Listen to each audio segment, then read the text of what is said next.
নমস্কার বন্ধুরা, আশা করছি তোমরা ভালো আছো। আমার চ্যানেলে তোমাদেরকে স্বাগত। আজকে আমি বর্ধমান ইউনিভার্সিটির ফার্স্ট সেমের ফিলোসফির একটা most important question, Charvak Charvak দেহাত্মবাদ বা ভূত চৈতন্যবাদ, এই কোশ্চেনটা নিয়ে আলোচনা করব। দেখো, চারবাক মতবাদ অনুসারে চৈতন্য বিশিষ্ট দেহই হচ্ছে আত্মা। অর্থাৎ যে দেহে চৈতন্য থাকবে সেই দেহই হচ্ছে প্রত্যক্ষ বিশিষ্ট এবং সেই চৈতন্য বিশিষ্ট দেহই আত্মা। সেই মতবাদকেই বলা হয় দেহাত্মবাদ। দেহাত্মবাদে দেহের অতিরিক্ত আত্মার কোনো অস্তিত্ব স্বীকার করা হয় না। চারবাক দেহাত্মবাদ এই দর্শন জ্ঞানতত্ত্বের ওপর প্রতিষ্ঠিত। এখানে কি বলছে, যেহেতু অনুমান শব্দ এগুলো প্রমাণ নয়, দেহাতিরিক্ত যেহেতু আত্মাকে পাওয়া যায় না, সেহেতু চারবাকগণ মনে করেন অনুমানের দ্বারাও আত্মার অস্তিত্ব স্বীকার করা যায় না। চৈতন্য জড়বাদের এক বিশেষ অবস্থা হচ্ছে চৈতন্য, অর্থাৎ চৈতন্য দেহের ধর্ম। চৈতন্য বিশিষ্ট দেহই হচ্ছে আত্মা।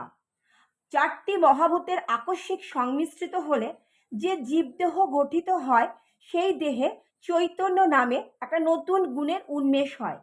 আমরা সাধারণ অবস্থায় পান কিংবা সুপারি কিংবা খয়ের যদি আলাদাভাবে চর্বণ করি বা খাই, তাহলে কিন্তু রক্তিম আভাস সৃষ্টি হয় না। কিন্তু পান, সুপারি এবং খয়েরকে যদি আমরা একসাথে চর্বণ করি, তাহলে কিন্তু রক্তিম আভার বিকাশ হয়। এর দ্বারা চারবাকগণ বোঝাতে চাইছেন যে চৈতন্য দেহের ধর্ম, অর্থাৎ চৈতন্য বিশিষ্ট দেহই হলো আত্মা। আমি যদি বলি আমি কৃষ্ণ, আমি স্থূল, আমি রুগ্ন, এইরূপ প্রত্যক্ষ উপলব্ধি আমাদের হয়। আমি বলতে আমার দেহকেই বোঝায়। আমি যখন বলি যে রাহুর মস্তক, সেখানে কিন্তু শুধুমাত্র রাহুর মস্তককেই বোঝানো হচ্ছে।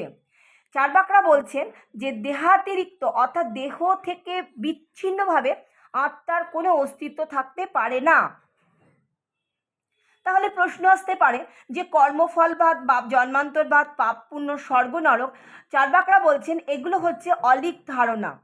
কেননা তাদের মতে ইন্দ্রিয় সুখী হচ্ছে পরম পুরুষার্থ, নরক হলো বেদনারূপ দুঃখ, লোকসিদ্ধ রাজা হলো পরমেশ্বর পদবাচ্য। দেহ বিনাশ অর্থাৎ দেহের যখন বিনাশ করছে, তখন জীবনের অবসান ঘটছে। দেহ থাকলে তার সুখ দুঃখ থাকবে এবং দেহ না থাকলে তার সুখ দুঃখ থাকবে না। অর্থাৎ চারটি ভূত, ক্ষিতি অপ তেজ মরুত, এই চারটি ভূতে কিন্তু দেহ বিলীন হয়ে যাবে। চৈতন্য হচ্ছে আত্মার ধর্ম, দেহের নয়।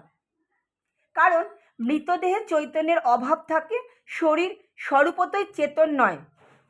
এবার সমালোচকরা এই ভূত চৈতন্যবাদের সমালোচনা করেছেন। তাদের মতে চারবাক দেহাত্মবাদ গ্রহণযোগ্য নয়। কেন? দেহকে আত্মা বলা যায় না, দেহ জড় পদার্থ, চৈতন্য আত্মার ধর্ম। আবার মন বা প্রাণকেও আত্মা বললে মূল চারবাক জড়বাদের সঙ্গে এখানেই তাদের অসঙ্গতি।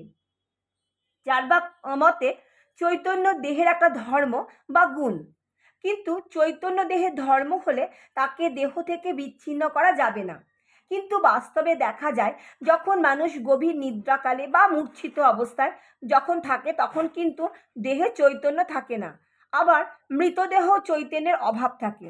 আমরা চৈতন্যকে দেহ থেকে বিচ্ছিন্ন করতে পারি না বলে চৈতন্যকে দেহের গুণ বলেই মনে করা হয়। মনে করা ঠিক নয়। দেহ থাকা চৈতন্যের একটি শর্ত হতে পারে, কিন্তু সেটাই একমাত্র শর্ত নয়। এইভাবে সমালোচকরা চারবাকদের দেহাত্মবাদ বা ভূত চৈতন্যবাদকে সমালোচনা করেছেন। দেখো, আজকে আমি তোমাদের সঙ্গে ফার্স্ট সেমের বর্ধমান ইউনিভার্সিটির এই কোশ্চেনটা নিয়ে আলোচনা করলাম। যদি আমার পড়ানো তোমাদের ভালো লেগে থাকে, প্লিজ আমার চ্যানেলটাকে একটা লাইক এবং সাবস্ক্রাইব করে দিও এবং বন্ধুদের সঙ্গে শেয়ার করে দিও। দেখা হচ্ছে নেক্সট ভিডিওতে।